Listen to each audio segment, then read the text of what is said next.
بسم اللہ الرحمن الرحیم۔ آج ہم سورۃ الانبیاء کی اسٹڈی کر رہے ہیں۔ اس میں ٹاپک اسی دنیا میں رسولوں کے ذریعے جزا و سزا کا پریکٹیکل تجربہ اور پھر اس کا رزلٹ کیا ہوا، جس کو آپ پچھلی صورتوں میں مثلا سورۃ الاعراف میں بھی بہت ڈیٹیل سے آپ پڑھ چکے تھے کہ مختلف قوموں میں، سلیکٹڈ قوموں میں اللہ تعالیٰ نے یہ پریکٹیکلی کر کے دکھایا کہ اسی دنیا میں ان کو بینیفٹ ملا جو ایمان لائے، اور جنہوں نے انکار کیا تو انہیں اسی دنیا میں سزا دی نے، اور دو سزائیں دی، ایک تو کچھ کو اسی دنیا میں ہلاک کر دیا، یا پھر یہ مغلوبیت میں رہے، یعنی دوسری قوم کے انڈر بن کے رہے، تاکہ یہ ایک ایویڈنس ہو باقی تمام انسانوں کے لیے کہ جناب آپ سب کا یہ رزلٹ ایسا ہی ہونا ہے آخرت میں۔ تو یہی اصل ٹاپک ہے۔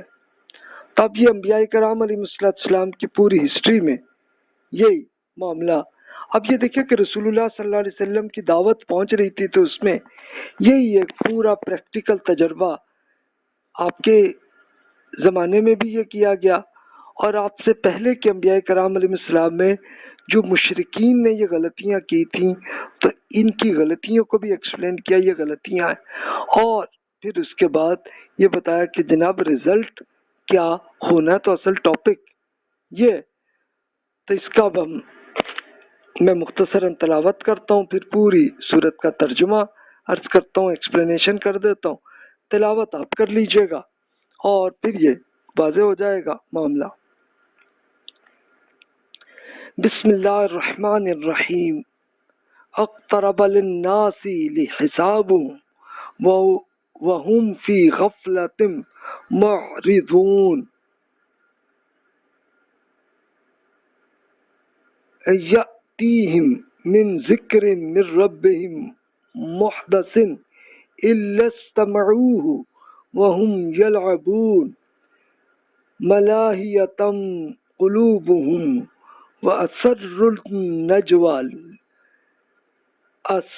النجوى الذين ظلموا هل هذا إلا بشر مثلكم أفتأتون السحر وأنتم تبصرون قال ربي يعلم القول في السماء والأرض وهو السميع العليم۔ اللہ کے نام سے جو سراسر رحمت ہے، جس کی شفقت ہمیشہ کے لیے۔ لوگوں کے لیے ان کے حساب کا وقت قریب آ لگا ہے، اور وہ غفلت میں پڑے ہوئے اگنور کیے جا رہے ہیں۔ ان کے رب کی طرف سے جو تازہ ریمائنڈر بھی ان کے پاس آتا ہے، وہ اسے سنتے ہیں تو کھیل میں لگے ہوتے ہیں۔ ان کے دل غافل ہیں، اور ظالم چپکے چپکے آپس میں سرگوشیاں کرتے ہیں کہ یہ شخص رسول ہے بھی تو کیا، یہ تو آپ ہی کے جیسے انسان ہی ہے نا، پھر کیا آنکھوں دیکھ کے ان کے جادو میں پڑتے ہیں۔ اس پر رسول نے ارشاد فرمایا، یہ کیا سرگوشیاں کر رہے ہیں؟ میرا رب ہر اس بات کو جانتا ہے جو زمین و آسمان میں کی جائے، اور وہ سننے اور جاننے والا۔ اب یہ محمد رسول اللہ صلی اللہ علیہ وسلم کی دعوت پہ کیا گیا۔ اب رسول اللہ صلی اللہ علیہ وسلم قرآن مجید پڑھ کے سناتے تھے تو بہت سارے منکرین بھی سنتے تھے، اس لیے کہ قرآن مجید ان کی اپنی زبان میں اتنی فصاحت اور بلاغت سے انتہائی شاندار قسم کے لیکچرز تھے، اور اس پوری قوم میں شوق تھا اس کو سننے کا۔ سنتے تو تھے، لیکن اب جو منکرین کو یہ محسوس ہوتا تھا کہ یار ہماری لیڈرشپ ختم ہو جائے گی، تو وہ اس لیے پھر وہ ایک طرح کا سنتے تو تھے، یہ ان کے لیے ایک انجوائمنٹ کا، ایک کھیل کا ہی بس تھا کہ ایک اچھا لیکچر ہی سن رہے اور کچھ نہیں۔ اور پھر اپنے ان کے جو بھی مرید ہوتے تھے تو ان کی سرگوشیاں بھی کرتے تھے، یہ رسول ہے ابھی تو کیا، ایک انسان ہی تو ہے، وہ بھی تو ایک جادو ہی کرتے ہیں کہ اتنا جادوگر طریقے سے ہی ایک قرآن آپ کو سناتے ہیں کہ جس سے جناب آپ کو مزہ آ جاتا ہے، بس یہی بات ہے اور کیا۔ تو باقی اللہ تعالیٰ نے پھر رسول اللہ صلی اللہ علیہ وسلم کو فرمایا، بتا دیں انہیں کہ اللہ تعالیٰ آپ کے دل کے ایک ایک سیکنڈ میں جو بھی آپ کے ذہن میں آئیڈیا آ رہا ہے، اللہ تعالیٰ وہ بھی جانتا ہے۔ اور جو آپ کی نیت کو بھی جانتا ہے۔ پھر اس میں مزید ارشاد ہوا، یہی نہیں کہ صرف جادو کہتے ہیں، بلکہ انہوں نے یہ بھی کہہ دیا ہے کہ یہ تو کنفیوز خواب ہے، بلکہ یہ بھی اس نے اپنی طرف سے اس قرآن میں گھڑ لیا، قرآن ہی انہوں نے گھڑ لیا ہے، بلکہ یہ بھی کہ محض ایک شاعر ہے۔ چنانچہ اگر یہ واقعی نبی ہیں تو ہمارے پاس اسی طرح کا کوئی ثبوت لائیں جس طرح اگلے انبیاء نشانیوں کے ساتھ بھیجے گئے تھے۔ ہم نے جن شہروں کو ہلاک کیا تھا ان میں سے کوئی بھی ان سے پہلے اس طرح کے ثبوت دیکھ کر ایمان نہیں لائے، تو ہم کیسے ایمان لائیں؟ کہتے ہیں کہ یہ ہمارے جیسے آدمی ہیں، آپ سے پہلے بھی ہم نے جسے رسول بنا کر بھیجا تھا وہ بھی انسان ہی تھے جن کی طرف ہم وہی کرتے تھے۔ چنانچہ آپ اہل علم سے پوچھ لیجئے اگر آپ لوگ نہیں جانتے، ہم نے ان رسولوں سے ایسے جسم نہیں بنائے تھے کہ وہ کھانا نہ کھائیں اور وہ دنیا میں ہمیشہ رہنے والے بھی نہ ہوں۔ پھر آپ دیکھ لیجئے کہ ان سے اپنا وعدہ ہم نے پورا کر دیا تھا کہ انہیں اور ان کے مخلص صحابہ جنہیں ہم چاہتے تھے بچا لیا، اور حد سے گزرنے والوں کو ہم نے ہلاک بھی کر چھوڑا تھا۔ اچھا اب یہ دیکھیے کہ یہ ایک پورا یہ جو معاملہ ہوا تھا، یہ پورا معاملہ انبیاء کرام علیہ السلام کے زمانے میں یہ اس لیے ہوتا تھا واقعہ، یعنی یہ واقعہ کیوں ہوتا تھا؟ تاکہ ایک آدمی کو ان کو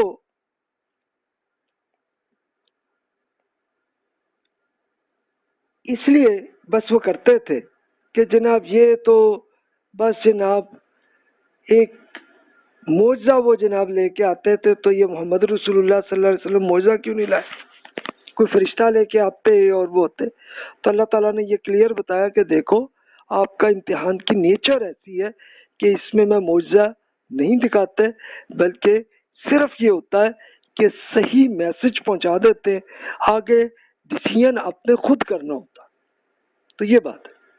ہاں یہ ٹھیک ہے کہ اللہ تعالیٰ اپنے قرآن کو بہت خوبصورت انہی کی لینگویج میں انہی کے محاورے کے ذریعے اللہ تعالیٰ وہ کرتے، لیکن کرتا بھی پھر ایسے طریقے سے کہ کوئی اور شاعر ایسا کر نہیں سکتا، تو ایسے کر لیا۔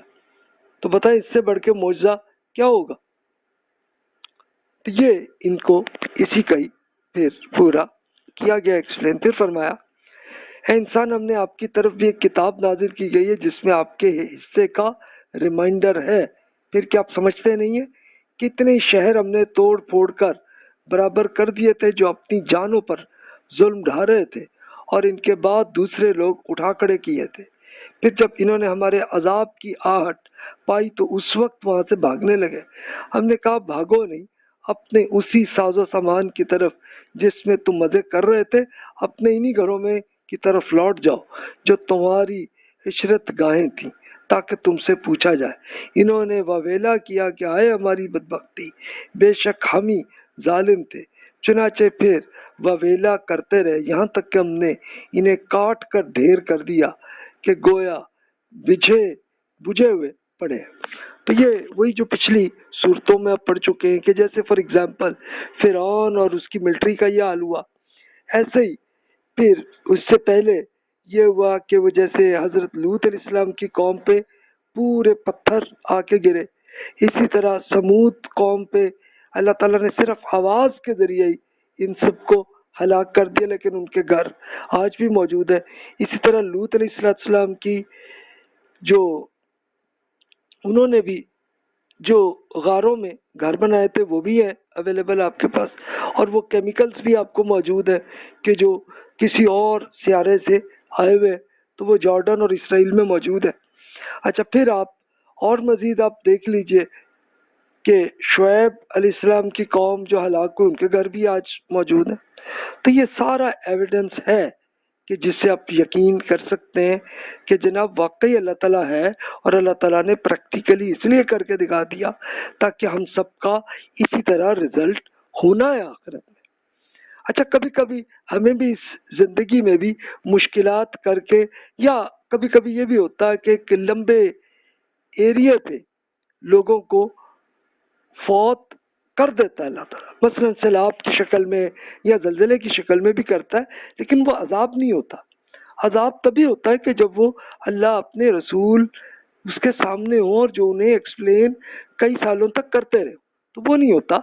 لیکن وہ اب ہمیں ایک صرف ریمائنڈر کے طور پر ہو رہا ہوتا ہے، حالانکہ وہ بہت نیک لوگ بھی اس میں فوت ہو رہے ہوتے ہیں اسی زلزلے میں، لیکن وہ صرف یہ ہوتا ہے کہ ریمائنڈر کہ جناب اسی طرح اصل زندگی میں آپ پہنچنے والے ہیں۔ تو یہ دیکھیں، یہ بھائی آپ کے یہ پورا شہر جو ابھی زلزلے میں گیا یا سیلاب میں ختم ہوا، تو یہ سارے کے سارے اللہ کے حضور پہنچ گئے، آپ بھی پہنچنے والے، بس اتنی بات ہوتی ہے۔ تو پھر ارشاد ہوا، ہم نے زمین اور آسمان میں اور اسے بھی اور جو ان کے درمیان ہے کوئی کھیل تماشے کے طور پر نہیں بنایا۔ اگر ہم کوئی کھیل بنانا چاہتے تو اس کا تمام اپنے پاس ہی کر لیتے، اگر ہمیں یہی کرنا ہوتا تو ہرگز نہیں، بلکہ ایک دن آنے والا ہے کہ ہم حق کو باطل پر ماریں گے اور اس کا سر توڑ دے گا، پھر اسی وقت آپ دیکھیں گے کہ وہ تباہ ہو گیا۔ حقیقت یہ ہے کہ آپ کے لیے بڑی خرابی ہے ان باتوں کی وجہ سے جو آپ بیان کرتے ہیں، اسی کے لیے جو زمین اور آسمانوں میں اور جو اس کے بارگاہ میں، کہ جنہیں اس کی اولاد بنا کر آپ پوچھتے ہیں، جبکہ وہ اس کی عبادت سے دور نہیں کرتے اور نہ تھکتے ہیں، رات دن اس کی تسبیح کرتے ہیں، کبھی دم نہیں لیتے۔ کیا انہوں نے زمین کے الگ خدا ایجاد کر لی ہیں جو اسے زندہ کر کے اٹھا لیتے ہیں؟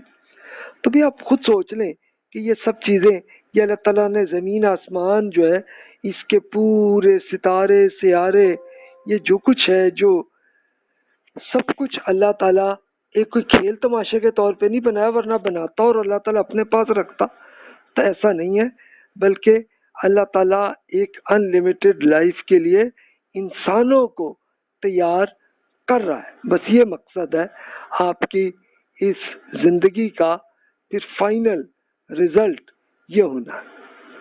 تو جناب اللہ تعالیٰ نے یہ کلیئر اس لیے ایکسپلین ہمیں کر دیا کہ جناب آپ ابھی تیار ہو جائیں کہ ایک ان لمیٹڈ لائف آپ کی آنے والی، اور یہ جو غلطیاں ہیں، تو یہ جو مشرکین نے یہ حرکت کی تھی کہ انہوں نے فرشتوں کو خدا کا حصہ سمجھ لیا تھا اور خدا کی بیٹیاں سمجھ لیے تھے، تو اللہ تعالیٰ نے اس کو کلیئر کر دیا کہ بھی آپ کی یہ غلطی ہے، اس کو ٹھیک کر لیں۔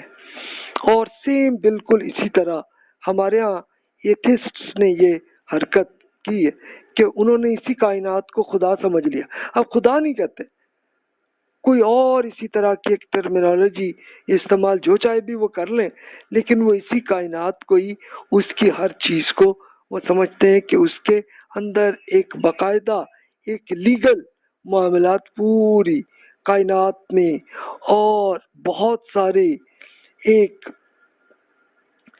ستارے سیارے میں ہر چیز کنٹرول میں چل رہی ہے، وہ بھی مانتے، لیکن وہ ایک اللہ تعالیٰ کی ہستی کو نہیں مانتے، لیکن یہ بھی ایک طرح کا شرک ہی ہے کہ وہ اسی کائنات کو خدا سمجھ رہے ہیں۔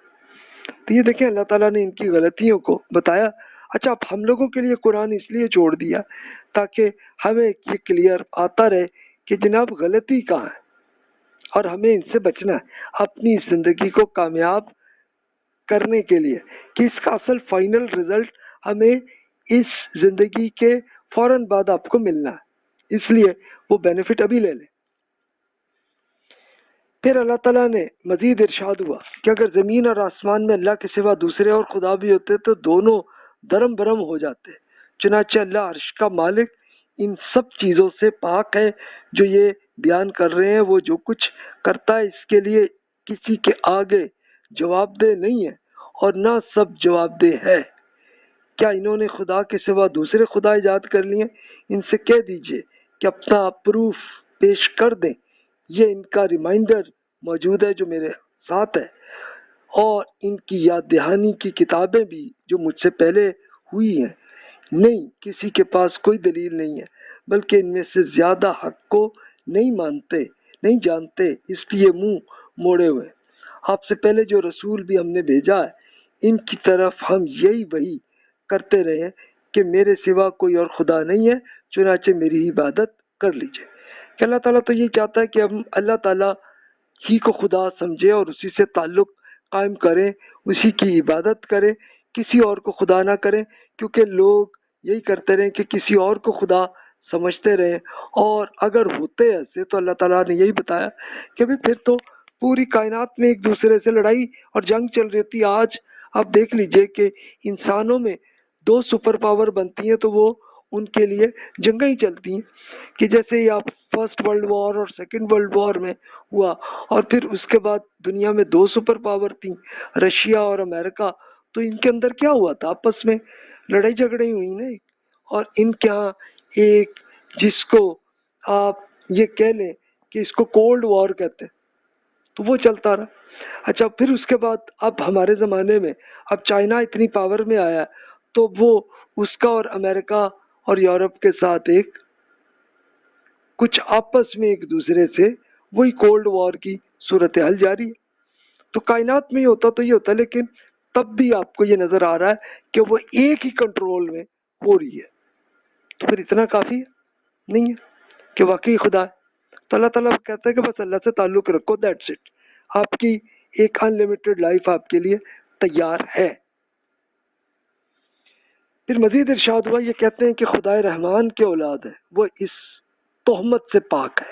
فرشتے جنہیں یہ خدا کی بیٹیاں سمجھتے ہیں وہ اس کی اولاد نہیں بلکہ مخلص بندے ہی، وہ اس کے حضور کبھی بڑھ کر نہیں بولتے، اس کے حکم کی تعمیل کرتے ہیں، ان کے آگے پیچھے جو کچھ ہے سب اس کو معلوم ہے، وہ کسی کی سفارش نہیں کرتے اس کے سوا جس کے لیے اللہ تعالیٰ پسند فرمائے، اس کی ہیبت سے لرزتے ہیں۔ ان میں سے جو یہ کہنے کی جسارت بھی کرے کہ اللہ کے سوا میں خدا ہوں تو اسے ہم جہنم کی سزا دیں گے، ہم ظالموں کو اسی طرح سزا دیتے ہیں۔ کہ سب سے بڑی سزا تو یہی ہے، ایک سب سے بڑی گناہ تو یہی ہے کہ انسان دوسروں کو خدا سمجھ لے، تو یہی شرک ہوتا ہے۔ اور رسول اللہ صلی اللہ علیہ وسلم کی قوم میں یہی ایک آئیڈیا تھا کہ یہ فرشتے اللہ کی بیٹیاں ہیں، تو اللہ تعالیٰ نے بتایا کہ یہ کلیئر ہے کہ یہ کچھ نہیں ہے، اللہ کی محض ایک مخلوق ہے، بندے ہیں بنے ہوئے، اور وہ خود کو ڈیسیژن بھی نہیں لیتے بلکہ اللہ تعالیٰ کے انسٹرکشن کے لحاظ سے ویسے ہی عمل کر رہے ہوتے ہیں، بس دیٹس اٹ، یہی ہے۔ تو جناب یہ ہے معاملہ۔ تو جناب آپ خود اس میں سوچ لیں کہ یہ جناب معاملہ، اچھا انسانوں نے یہ بھی کیا کہ کچھ نیک بزرگوں کو اوتار بنا دیا یا امام بنا دیا اور انہی کی پوجا کر رہے ہوتے ہیں، ولی اللہ بنا دیا یا اور اس طرح کا کوئی اور ٹائٹل آپ کہہ لیں بنا کے ان کی پوجا کرتے ہیں۔ تو اچھا پوجا انہوں نے اس طرح سے اختیار کر لی دیگر قوموں نے کہ انہوں نے ان کے مجسمے بنا دیے اور ان کی پوجا کر رہے ہیں، لیکن چلو مسلمانوں کے ہاں یہ نہیں ہوا معاملہ، لیکن انہوں نے ان کے اور کچھ نہیں کیا تو ان کی قبر پہ ہی بہت ہی شاندار قسم کی کنسٹرکشن کر لی ہے، اور وہاں پہ آ کے انہی بزرگوں سے اب پوجا اس طرح سے کر لیتے ہیں کہ انہی بزرگوں سے دعائیں کر رہے ہوتے ہیں کہ جناب بزرگ یہ ہمارا مسئلہ حل کر دیں، یہ کر دیں، یہ کر دیں۔ تو اللہ تعالیٰ نے بڑا کلیئر بتایا کہ نہیں جناب، اللہ تعالیٰ یہ چاہتا ہے کہ صرف اللہ تعالیٰ ہی سے مانگیں، اور اللہ تعالیٰ پھر یہ کرتا ہے کبھی فوراً بھی آپ کا مسئلہ حل کر دیتا ہے، کبھی تھوڑا سا ٹائم میں بھی کر دیتا ہے، اس لیے کہ اللہ تعالیٰ تھوڑا سا صبر کا امتحان بھی کرتا ہے، اور کبھی فوراً مسئلہ بھی حل کر دیتا ہے۔ تو اللہ تعالیٰ اس زندگی میں یہ کر رہا ہوتا ہے۔ تو جناب میں یہی آپ کو مشورہ کرتا ہوں کہ آپ مثال کے طور پر ہندو مت اور بدھ مت کے یوٹیوب میں آپ دیکھ لیجئے کہ وہ پوجا کس طرح کر رہے ہیں، اور مسلمانوں کے ہاں بھی کہ جس طرح جن بزرگوں کو امام یا ولی اللہ یا اوتاد یا جو بھی وہ کہہ رہے ہیں تو وہاں پہ جو کر رہے ہیں، تو پھر آپ خود آپ میچ کر لیں کہ طریقہ آپ کو ایک جیسا ہی آپ کو ملتا جلتا ہی نظر آئے۔ تو جناب اللہ تعالیٰ کہ پورا قرآن میں یہی ہمیں بچانے کا یہی طریقے بتائے گئے۔ پھر ارشاد ہوا، یہ ثبوت مانگتے ہیں، کیا ان منکروں کے بارہا دیکھا نہیں ہے کہ آسمان و زمین دونوں بند ہے، پھر ہم نے انہیں کھول دیا اور ہم نے ہر زندہ چیز کو آسمان کے پانی ہی سے پیدا کیا ہے، کیا وہ پھر بھی ایمان نہیں لائیں گے۔ ہم نے زمین میں پہاڑ جما دیے، وہ انہیں لے کر زمین جھکنا پڑے، اور ان پہاڑوں کے اندر راستے کے لیے درے، ایک پاس بھی بنائے تاکہ لوگ اپنے لیے راستے پا لیں۔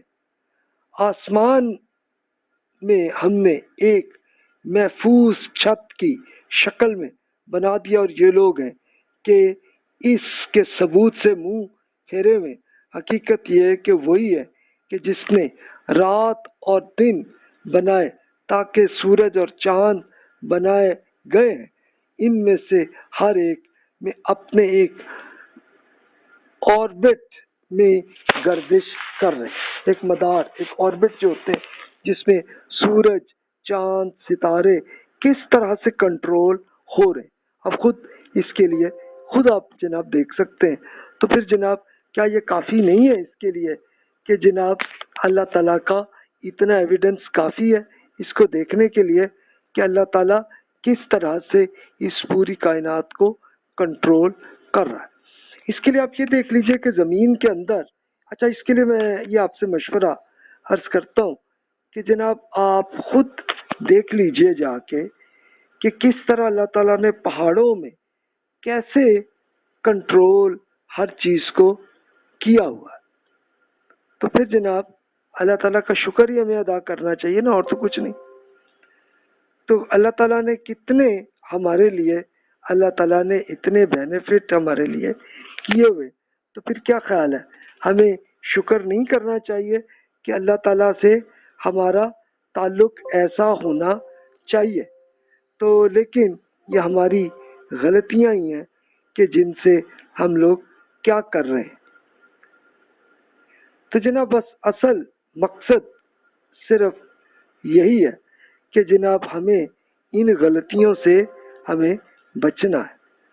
تو اصل مقصد صرف یہی ہے۔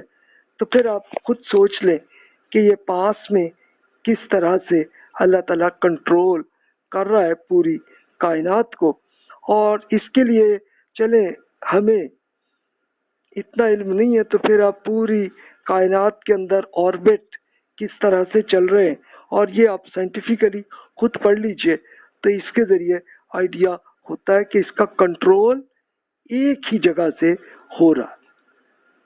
اور اللہ تعالیٰ نے بتایا اللہ تعالیٰ کا عرش ہے، ہیڈ آفس ہے کہ جہاں سے یہ پورا کنٹرول ہو رہا ہے۔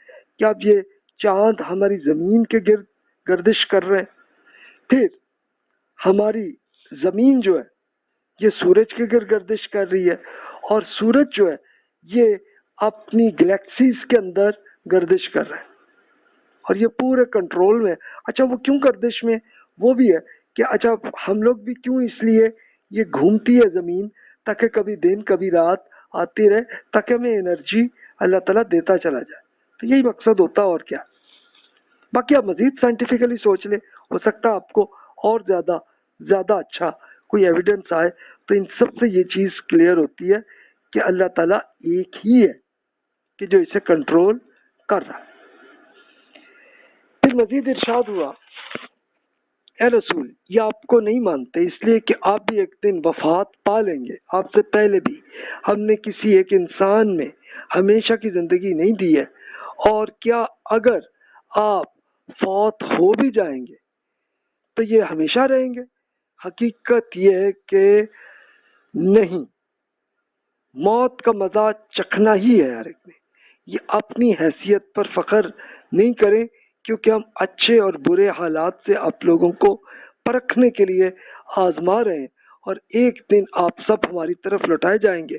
یہ منکرین جب آپ کو دیکھتے ہیں تو اس کے سوا کچھ نہیں کرتے کہ آپ پہ مذاق کرنے لگتے ہیں، تو اپنے ساتھیوں کو کہتے ہیں کہ اچھا یہی شخص ہے جو آپ کے خداؤں سے گستاخی کرتا ہے، اور اپنا حال یہ ہے کہ یہ خود خدا رحمان کے ذکر ہی کے منکر ہے، یہ عذاب کے لیے جلدی مچائے ہوئے۔ حقیقت یہ ہے کہ آسمان اجلت کے خمیر سے پیدا ہوا ہے انسان، تن قریب اسی دنیا میں جزا و سزا کی اپنی نشانیاں آپ کو دکھاؤں گا، اس لیے مجھ سے جلدی نہ مچائیں۔ وہ کہتے ہیں کہ یہ وعدہ کب پورا ہوگا اگر آپ سچے ہیں؟ اب یہ اللہ تعالیٰ یہ رسول اللہ صلی اللہ علیہ وسلم کی قوم پہ وہی ایک آ رہا تھا نا کہ جناب تم پہ ایک سزا آنی ہے، تو وہ اسی پہ آتے تھے کہ جی ہے تو پھر لائیں جی. تو اللہ تعالیٰ نے ان کی مہلت انہی کے لیے اس لیے کی ہوئی تھی کہ تاکہ آپ لوگ ایسی غلطی نہ کریں. تو بس یہ تھا معاملہ. تو لیکن وہ پھر بھی کنفیوژن میں تھے، تو اللہ تعالیٰ نے ان کو ایک بڑا کلیئر بتا دیا کہ جناب غلطی آپ کے ہاں پہ یہ ہے، اس کو ٹھیک کر لیجیے آپ معاملات کو، اس لیے کہ اللہ کے حضور آپ کو پہنچنا ہے. اچھا آپ دیکھیے کہ ہم لوگوں کے لیے تو اتنا ایویڈنس ابھی بھی موجود ہے، سائنٹیفکلی بھی ہے، ہسٹوریکلی بھی ہے. تو پھر کیا یقین ہے کہ اللہ تعالیٰ ہے جو کنٹرول کر رہا ہے؟ اور اللہ تعالیٰ یہی کہہ رہا ہے اللہ تعالیٰ کے بندے بن کے رہو اور بس اللہ ہی کی عبادت کرو، اور اللہ تعالیٰ نے جو ایتھکس آپ کو بتائے ہیں، جو شریعت کے احکامات قرآن میں بتائے ہیں، بس اس پہ عمل کریں. دیٹس اٹ، یہی بات ہے. اور وہ شریعت کے احکامات بھی کیا ہے کہ ہمیں ان ایتھیکل حرکتیں نہیں کرنی، بس دیٹس اٹ. یہ امتحان ہے ہمارا. تو جناب آپ اس میں خود فیصلہ کر سکتے ہیں. پھر مزید ارشاد ہوا یہ کاش ان منکروں کو اس وقت کی خبر ہوتی جب یہ جہنم کی آگ کو نہ اپنے چہروں سے ہٹا سکیں گے، نہ اپنے پیٹھ سے، اور نہ انہیں کہیں یہ مدد پہنچے گی. یہ مصیبت بتا کر نہیں آئے گی بلکہ ان پہ اچانک موجود ہوگی اور انہیں کنفیوز کر دے گی. پھر نہ اسے دفع کر سکیں گے، نہ انہیں مہلت دی جائے گی. اے رسول آپ سے پہلے بھی دیگر رسولوں کا مذاق اڑایا جا چکا ہے، پھر جنہوں نے ان کا مذاق اڑایا تھا انہیں اسی چیز نے گھیر لیا جسے وہ مذاق اڑاتے تھے. ان سے پوچھ لیجئے کہ اگر وہی سزا آپ کو آ گھیرے گی تو رات اور دن میں کون خدائے رحمان سے آپ کی حفاظت کر سکتا ہے؟ کوئی بھی نہیں ہے، بلکہ یہ لوگ اپنے رب کے ریمائنڈر سے منہ موڑے ہوئے. کیا اس کے لیے ہمارے سوا کوئی اور خدا بھی ہیں جو انہیں بچا لیں گے؟ ہرگز نہیں. وہ نہ خود اپنی مدد کر سکیں گے، نہ ہمارے مقابلے میں کوئی ان کا ساتھ دے سکتا ہے. اب یہ دیکھیں کہ رسول اللہ صلی اللہ علیہ وسلم کی قوم کے لوگ جو لیڈرز وہ یہی اعتراض کر رہے تھے جب قرآن مجید سن بھی رہے تھے، اور اعتراض بھی یہی کر رہے تھے کہ جناب وہ نہیں آیا، کیوں نہیں آیا ابھی سزا. تو اب اللہ تعالیٰ اسی کا جواب دے رہا ہے، اور اللہ تعالیٰ اس لیے قدم نہیں کرتا رہا بلکہ لمبے عرصے بعد اس لیے کیا تاکہ جن لوگوں میں ابھی تھوڑی سی رمق ہے ایمان کی تو وہ لے آئے ایمان. اور پریکٹیکلی یہی ہوا. تو یہ اب دیکھیے ان کے ایٹیٹیوڈ پورے قرآن میں اس لیے یہیں پہ کر دیے کہ ہم نے اپنی آپ کو میچ کرنا ہے کہ جناب ہماری ایٹیٹیوڈ بھی وہی ہے کہ جو منکرین کا تھا یا نہیں. اگر نہیں ہے تو اللہ کا شکر بھی ادا کر لیں، اور اگر کوئی ملتی جلتی چیز ہے کہ جو ان منکروں کے ایٹیٹیوڈ جیسی تھی تو ہم نے اپنے ایٹیٹیوڈ کو ٹھیک کرنا ہے. بس دیٹس اٹ، یہی بات ہے.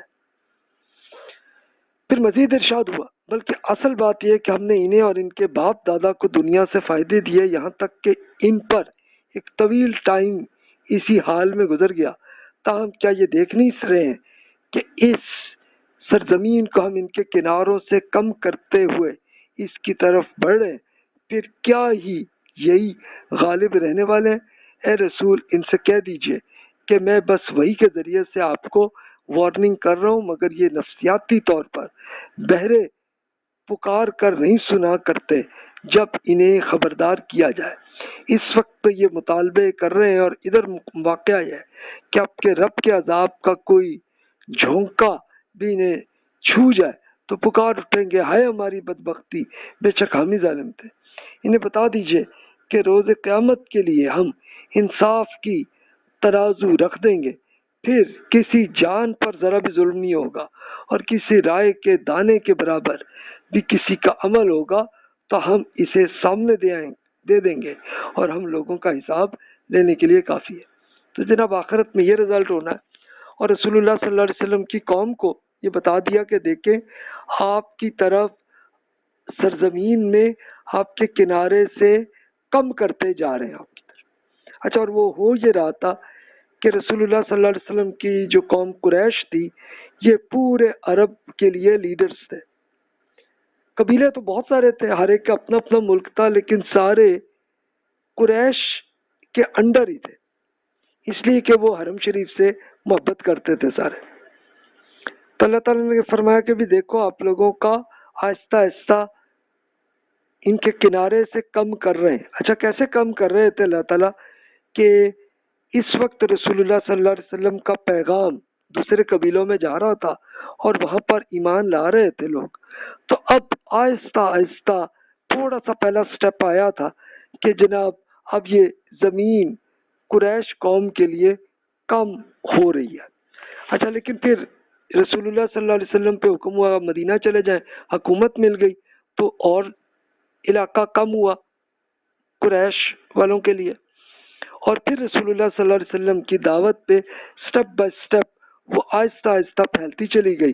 اور پھر تو یہ ہوا کہ مزید 8 سال اور گزرے تو پھر رسول اللہ صلی اللہ علیہ وسلم نے مکہ بھی فتح کر لی. اور پھر سارے قبائل پورے عرب سے مراد آج کل کا سعودی عرب، کویت، قطر، عرب امارات، پھر عمان اور اس کے ساتھ یمن، یہ سارے کے سارے پھر رسول اللہ صلی اللہ علیہ وسلم کے آگے سرنڈر ہو گئے. تو یہ ہوئے تھے سٹیپ بائی سٹیپ. تو آپ خود اس کو دیکھ سکتے ہیں، اس کا پھر رزلٹ یہ ہوا. اب اللہ تعالیٰ نے پھر انبیاء کرام اور رسولوں علیہ السلام کی دعوت کیسے ہوئی اور پھر رزلٹ کیا ہوا اس کی ایگزامپل کی کہ جناب یہ پہلے کر لیا تو آپ دیکھ لیں آخری رسول محمد صلی اللہ علیہ وسلم آپ کے سامنے موجود ہے، یہ اللہ کا پیغام پہنچا رہے، رزلٹ یہ ہوگا. تو اب آپ دیکھ لیجئے، فرمایا ہم نے موسیٰ اور ہارون کو فرقان اور اللہ تعالیٰ کو یاد کرنے والوں کے لیے ایک روشنی اور ریمائنڈر یعنی تورات عطا فرمائی تھی. یہ متقی وہ لوگ ہیں جو بن دیکھے اپنے رب سے وارننگ کر رہے ہیں اور قیامت تک کا خطرہ رکھتے ہیں. اسی طرح یہ قرآن بھی ایک بابرکت ریمائنڈر ہے جو ہم نے نازل فرمایا ہے.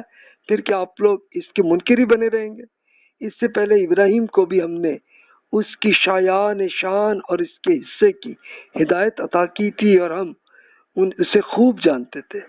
جب انہوں نے اپنے باپ اور اپنی قوم کے لوگوں سے فرمایا تھا یہ کیا بت ہیں کہ جن سے آپ لگے بیٹھے، تو اہل قوم کے لیڈرز نے جواب دیا ہم نے اپنے باپ دادا کو انہی کی عبادت کرتے ہوئے دیکھا تھا. انہوں نے فرمایا حقیقت ہے کہ آپ اور آپ کے باپ دادا بھی ایک کھلی گمراہی میں پڑے تھے. تو ابراہیم علیہ السلام کا یہ پیریڈ 2000 BC کا ہے اور عراق میں ان کی دعوت ایسے ہی پہنچ رہی تھی، لیڈرز ان کا بھی انکار کر رہے تھے. سیم وہی سینیریو محمد رسول اللہ صلی اللہ علیہ وسلم کے زمانے میں بھی آپ کے لیڈرز بھی یہ کر رہے تھے. اچھا یہاں پہ ایک خاص لفظ آیا فرقان. فرقان کا مطلب ہوتا ہے ایک ڈیسیژن جس سے آپ لے سکیں. تو اللہ تعالیٰ نے تورات اس لیے دی تھی کہ جس سے آپ ڈیسیژن لے سکیں کہ کیا درست ہے کیا غلط ہے.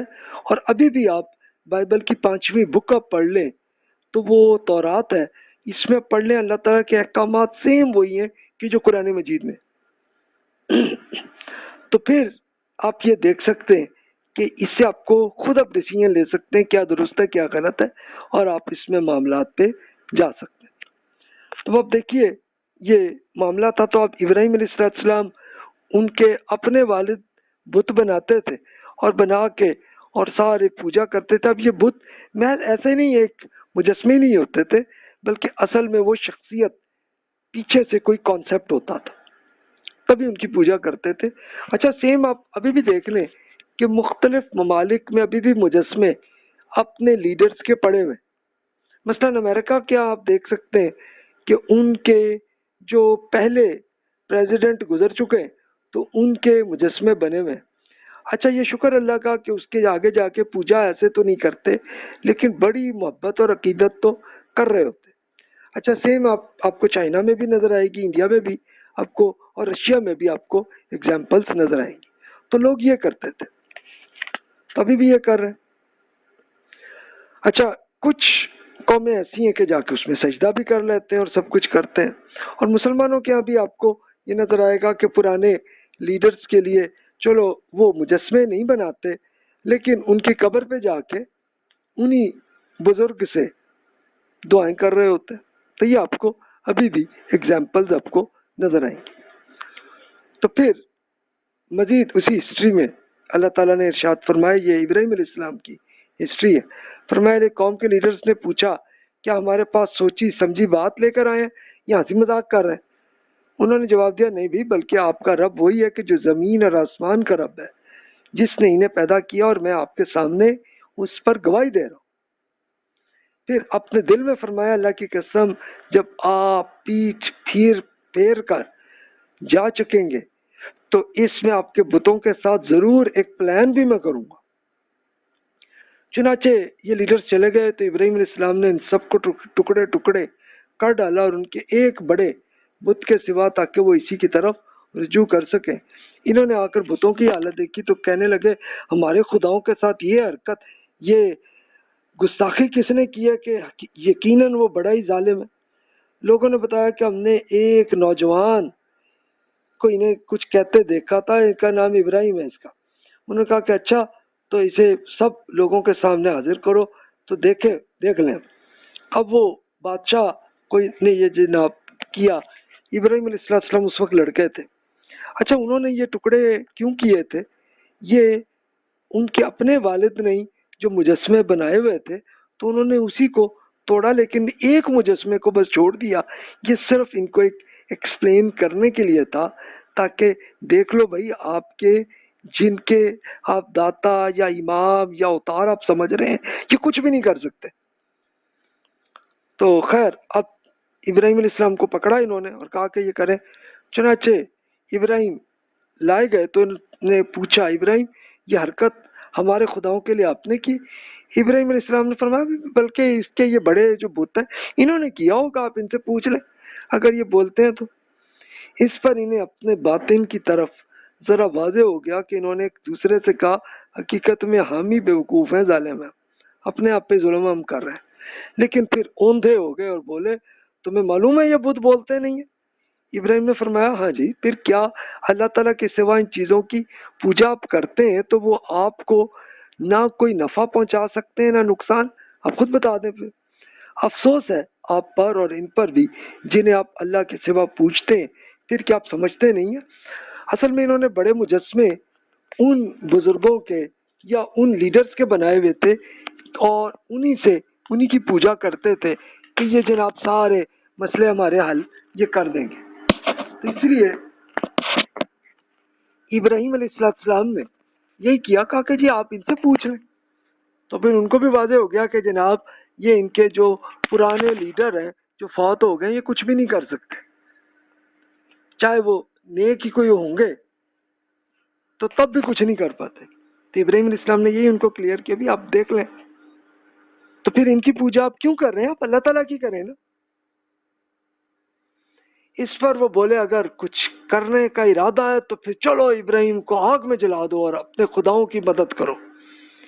چنانچہ انہوں نے ابراہیم کو آگ میں جھونک دیا گیا۔ تب ہم نے حکم دیا آگ تم ابراہیم کے لیے ٹھنڈی ہو جاؤ اور سلامتی بن جاؤ۔ انہوں نے چاہا تھا کہ ابراہیم سے نجات کے لیے اس کے ساتھ ایک چال چلیں، مگر ہم نے انہیں بری طرح ناکام بنا دیا۔ اب انہیں اور ان کے بھتیجے لوط کو عراق سے بچا کر ہم اسے سرزمین یعنی فلسطین کی طرف نکال کر لے گئے جس میں ہم نے دنیا والوں کے لیے برکتیں رکھی تھی۔ اس کی جد و جہد کی طے میں ہم نے انہیں اسحاق عطا فرمائے اور ان پر مزید یعقوب بھی، اور ہم نے ہر ایک کو نیک بنایا۔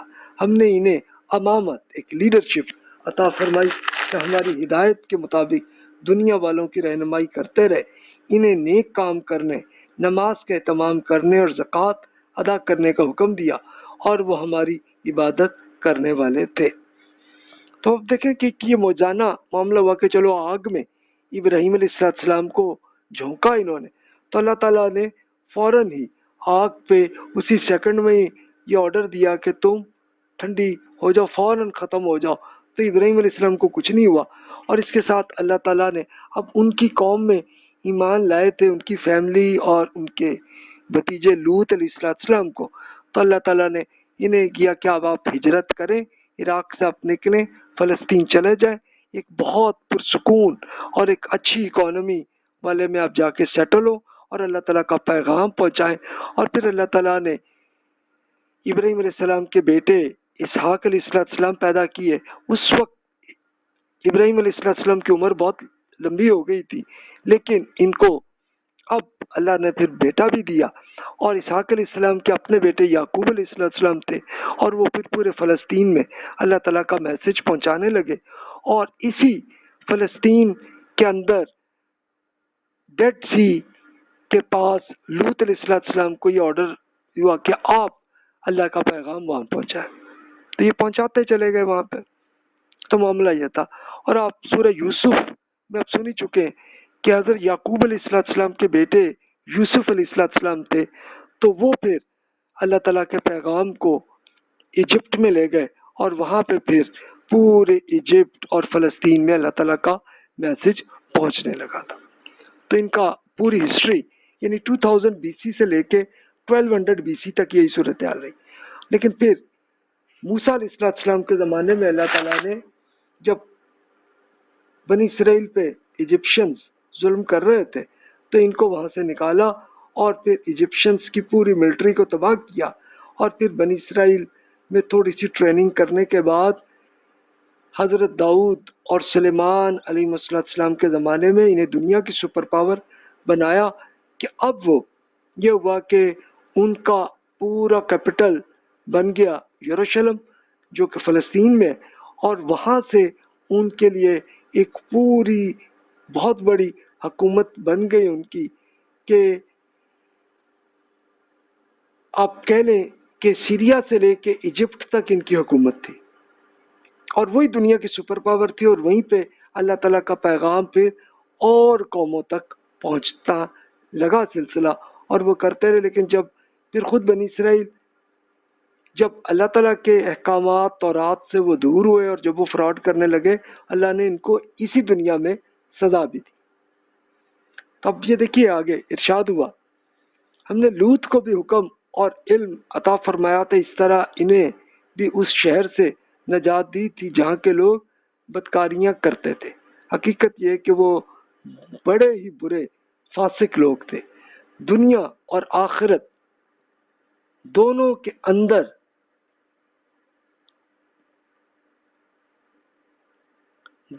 اندر انہیں ہم نے خاص اپنی رحمت میں داخل کیا تھا، اس میں شبہ نہیں کہ وہ صالح لوگوں میں سے تھے۔ یہی معاملہ ہم نے نوح علیہ السلام کے ساتھ کیا تھا۔ یاد کیجئے کہ ان سب لوگوں سے پہلے جب انہوں نے عرض کیا تھا تو ہم نے انہیں دعا قبول کی تھی، اور انہیں ان کے اہل ایمان میں بڑی مصیبت سے نجات بخشی تھی۔ ان کی مدد میں ان بدمعاش لوگوں نے انتقام لیا جنہوں نے ہماری آیات کو جھٹلا دیا تھا، یقیناً وہ بڑے ہی برے لوگ تھے، چنانچہ ہم نے ان سب کو غرق کر دیا تھا۔ داؤد اور سلیمان میں بھی ہم نے اپنی نعمت سے سرفراز فرمایا۔ یاد کیجئے کہ جب وہ کھیت کے مقدمے کا فیصلہ کر رہے تھے، جب اس میں رات کے وقت کچھ لوگوں کی بکریاں جا پڑی تھی، اور ان کا یہ فیصلہ ہم خود دیکھ رہے تھے۔ اچھا، یہ پہلے ان کے واقعے کو سے پہلے اب تھوڑا سا یہ دیکھیں کہ مختلف ٹائم میں اللہ تعالیٰ اپنے رسولوں کے زمانے میں یہ معاملہ کرتے رہے۔ اچھا، کیوں کرتے رہے اللہ تعالیٰ؟ تاکہ ایک انسانوں کی غلطیاں یہاں پہ واضح ہوتی چلی جائے۔ اب آپ یہ دیکھیے کہ یہ اس معاملہ چل کیا رہا تھا اس میں، یعنی اس کا مقصد پورا یہی تھا کہ یہ دیکھیں اس دنیا میں سزا کی، آپ پڑھ چکے ہیں پہلے کہ حضرت لوط علیہ السلام کی قوم نے کیا حرکت کی ہوئی تھی کہ وہ لوگ ایک اس طرح سے پوجا کرتے تھے کہ جناب یہ لوگ اللہ تعالیٰ کے ساتھ شرک بھی کرتے تھے اور پھر ہم جنس پرستی بھی کرتے تھے۔ تو انہیں کیا تو پھر اللہ تعالیٰ نے اس پوری قوم کو تو اللہ تعالیٰ نے ہلاک کر دیا تھا، اور اس کا جیسے میں نے عرض کیا کہ ابھی بھی آپ کو اویلیبل ہے ایویڈنس کہ ان کے گھر بھی موجود ہیں، کہ جس کو غار لوط کہتے ہیں، اسے آپ دیکھ لیجئے جا کے، اور اس میں پھر ایسے کیمیکلز ہیں کہ جسے آج کل جارڈن اور اسرائیل پوری دنیا میں بیچ رہے ہیں، کیونکہ وہ کیمیکل کہیں اور نہیں ملتے۔ تو وہ سلسلہ ہے۔ اسی طرح سے نوح علیہ السلام کا نوح علیہ السلام کا معاملہ جہاں پہ ہوا تھا تو وہ عراق اور ترکی کے ایریے میں تھا ان کا۔ اور پھر نوح علیہ السلام پہ جب اللہ تعالیٰ نے سیلاب کیا اور پوری قوم کو ہلاک کیا تھا تو ان کو اہل ایمان کو سمندری جہاز میں ایک پہاڑ پر سیٹ کر دیا تھا جو آج کل ترکی اور ایران کے بارڈر میں، اور وہاں پہ وہ بھی فوسل ملے ہیں کہ جو نوح علیہ السلام کے جہاز کے فوسل موجود ہیں وہاں پہ۔ تو یہ میں پچھلی صورتوں میں وہ پورا عرض کر چکا ہوں، تو وہ واقعہ ہے۔ اچھا، اب یہ سلیمان علیہ السلام کا یہ جو معاملہ ہو رہا تھا تو اس کا معاملہ یہ کیا تھا اور کیوں تھا یہ معاملہ؟ یعنی ایک کچھ اب اللہ تعالیٰ نے وہ بھی ایک یہ اگزامپل کے طور پر یہ دکھایا کہ جناب اللہ تعالیٰ اپنے انبیاء کرام کو ایسا کرتا ہے معاملہ۔ تو اس کے لیے آپ خود اس کو دیکھ سکتے ہیں کہ واقعہ کیا تھا جناب، تو وہ میں عرض کرتا ہوں۔ ارشاد ہوا، چنانچہ ہم نے سلیمان ہیں کہ جب انہیں مقدمہ سمجھا دیا اور ہم نے دونوں کو حکم اور علم عطا فرمایا تھا، ان پہاڑوں اور پرندوں کو ہم نے داؤد کو ہم نوا کر دیا تھا کہ وہ ان کے ساتھ اللہ تعالیٰ کی تسبیح کرتے تھے اور ان کے لیے یہ ہم ہی کرنے والے تھے۔ ہم نے انہیں آپ کے لیے ایک جنگی لباس کی انڈسٹری سکھائی تھی تاکہ وہ آپ کی جنگوں میں سیکیورٹی کر رکھے۔ وہ ان سب نعمتوں کو پا کر اپنے رب کا شکر ادا کرتے تھے۔ پھر کیا آپ بھی اسی طرح شکر گزار بنتے ہیں؟ سلیمان کے لیے ہم نے تیز ہواؤں کو مسخر کر دیا تھا جو ان کے حکم سے اس سرزمین کی طرف چلتی تھی جس میں ہم نے برکتیں رکھی تھیں، اور ہم ہر چیز کے جاننے والے تھے۔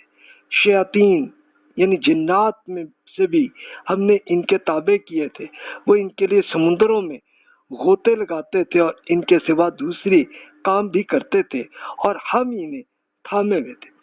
اچھا، اب ذرا یہ تھوڑی سی دیکھ لیں کہ ابراہیم علیہ السلام کی بیٹے اسحاق اور ان کے بیٹے یعقوب علیہ السلام کی اولاد تھی جو کہ بنی اسرائیل تھے، اور جو دوسری نسل کے اور لوگ بھی جو ایمان لائے تھے تو اسی کا حصہ تھے بنی اسرائیل کے۔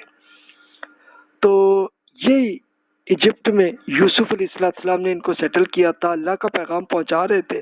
پھر فرعون نے ان پہ مشکلات کی تو اللہ تعالیٰ نے موسیٰ علیہ السلام کا معاملہ کیا اور فرعون کو سرنڈر کر دیا، اور بلکہ ان کو پوری ملٹری کو تباہ کیا، اور پھر ان کی تھوڑی سی ان کی ٹریننگ کی، اور ٹریننگ کے بعد پھر داؤد اور سلیمان علیہ السلام کے زمانے میں یہ دنیا کی سپر پاور بنے۔ اچھا، اس کا یہ اب دیکھیں کہ فرمایا کہ داؤد اور سلیمان تھے تو یہ کھیت کے مقدمے کر رہے تھے۔ اس کا واقعہ کیا تھا؟ یعنی حضرت داؤد علیہ السلام حکمران تھے اور ان کے بیٹے تھے سلیمان علیہ السلام۔ تو اب ہوا کیا کہ داؤد علیہ السلام کے گھر میں رات میں جناب وہ دو بندے مقدمہ لے کے آ گئے تھے، اور مقدمہ کیا تھا کہ ایک کہتے جی وہ تھے دونوں بھائی جناب، کہتے جناب یہ دیکھیں جناب میری 99 جو ہے اس بھائی کے جانور ہے اور میرا ایک جانور ہے، اور وہ یہ کہہ رہا ہے یہ جو ایک ہے نا تمہارا یہ بھی مجھے دے دو۔ تو جناب یہ کیا؟ اچھا، اب داؤد علیہ السلام تھوڑے سے اس میں گھبرا گئے تھے کہ گھر کے اندر اچانک جناب دو آ جائے بیچ میں، یہ کیا معاملہ؟ تو ان کے بیٹے سلیمان علیہ السلام کو اللہ تعالیٰ نے تھوڑا آئیڈیا سمجھا دیا تھا کہ بھی یہ معاملہ ہے کہ یہ پہاڑوں پرندوں میں یہ اس کا معاملہ کیا کیا۔ انہوں نے کہا کہ بھی یہ زیادتی ہے کہ آپ کے پاس 99 جانور ہیں اور تم ایک جانور اس پہ قبضہ کر رہے ہو، تو یہ غلط حرکت ہے، یہ نہ کرو، تو عدل کے ساتھ کریں۔ تو پھر انہوں نے عرض کیا کہ جناب یہ پوری مقدمہ کرنے ہم اس لیے آئے ہیں کہ ہم فرشتے ہیں. ہم نے اس لیے یہ کیا کہ آپ کو اللہ تعالیٰ حکومت دینے لگا تو بالکل عدل ہی کرنا ہے، بس یہ مقصد ہے آپ کو، یہ صرف آپ کی ٹریننگ ہی تھی. اس کے بعد آپ دیکھیں اللہ تعالیٰ نے کیا کچھ کیا کہ حضرت داؤد علیہ السلام پہ پہاڑوں اور پرندوں کا بھی ایک کنٹرول ہو گیا تھا. اب داؤد علیہ السلام پہ اللہ تعالیٰ نے زبور نازل کی تھی، اور زبور جو ہے یہ اللہ تعالیٰ کی کتاب ہے، لیکن اس کا ایک بالکل شاعری کے فارمیٹ میں تھی، اصل عبرانی زبان میں. تو اس کو پھر داؤد علیہ السلام باقاعدہ اس کو اس طرح سے بیان اس طرح سے کرتے تھے کہ بالکل آپ کہہ لیں کہ ایک گیت کی شکل میں وہ ایسے کرتے تھے. تو پرندے بھی اللہ کے حضور بیٹھ کے وہ تسبیح اور سجدہ اللہ کے حضور کر رہے ہوتے تھے. اب یہ 1000 to 930 BC کا زمانہ، یعنی یہ 70 ایئرز ہے کہ جس میں داؤد اور پھر سلیمان علیہ السلام کی حکومت بن گئی تھی، اور یہ دنیا کے سپر پاور بن گئے تھے. اللہ تعالیٰ نے پھر ان کو ایک اور ان کو اسپیشلی یہ سورۃ الحدید میں آپ سنی چکے کہ اس زمانے میں اللہ تعالیٰ نے ایک ٹیکنالوجی داؤد علیہ السلام کو سکھا دی تھی کہ جناب آپ آئرن کو کس طرح سے پگھل کر آپ کیا کرا سکتے ہیں. تو انہوں نے فیکٹریز پھر بنوا دی تھی. تو ایک طرح کے اپنے جنگوں میں سیکیورٹی اس طرح سے بننے لگی کہ بالکل لوہے کے ذریعے ان کی جیکٹس بننے لگی. اب کسی کے ساتھ جنگ ہو تو اگر آپ تلوار بھی مارے یا تیر بھی مارے کچھ بھی نہیں ہونا. یعنی اللہ تعالیٰ نے اب ان کو سپر پاور بنایا تھا تاکہ دوسری قومیں سرنڈر رہیں ان پہ. پھر اللہ تعالیٰ نے ہواؤں کو بھی مسخر کیا تھا کہ سلیمان علیہ السلام نے جہاں کہیں پہ بھی سفر کرنا ہے تو وہ اگر سمندر پہ بھی جائیں تو ہوا ان کے مطابق چلتی تھی اور بڑی اسپیڈ میں جہاز لے جاتا تھا. اور اس سے اندازہ بھی ہم کر سکتے ہیں، ہو سکتا ہے اللہ تعالیٰ نے اس زمانے میں بھی اسپیشلی یہ ہوائی جہاز بھی کچھ دیے ہوں تو وہ آسانی سے کوئی وہاں سے بھی چلے جاتے ہوں گے، ہیلی کاپٹر کے ذریعے چلے جاتے ہوں گے، ہو سکتا ہے. اب ظاہر ہے ہمیں اس کا پتہ نہیں ہے، اور بائبل کی ہسٹری میں بھی اتنی ڈیٹیل میں یہ پورا نہیں ہے، لیکن چلو اندازہ ہی ہم کر سکتے ہیں. تو وہ اس طرح کا. اور پھر اللہ تعالیٰ نے جنات کو بھی ان کے کنٹرول میں کیا تھا، اور جنات میں اللہ تعالیٰ نے ایسی صلاحیت دی ہوئی ہے کہ وہ سمندر کے اندر جا کے غوطے لے کے بہت سارے کیمیکل اور بہت سارے موتی اور اس طرح کی چیزیں بھی کرتے تھے، اور پھر کنسٹرکشن بھی وہی جنات کر لیتے ہوتے تھے. تو اللہ تعالیٰ نے اتنی طاقت دی ہوئی تھی. تو اتنی بڑی سپر پاور کیوں بنایا تھا اللہ تعالیٰ نے؟ اس لیے کہ وہ اللہ تعالیٰ کے پیغام کو اور قوموں تک پہنچا دیں.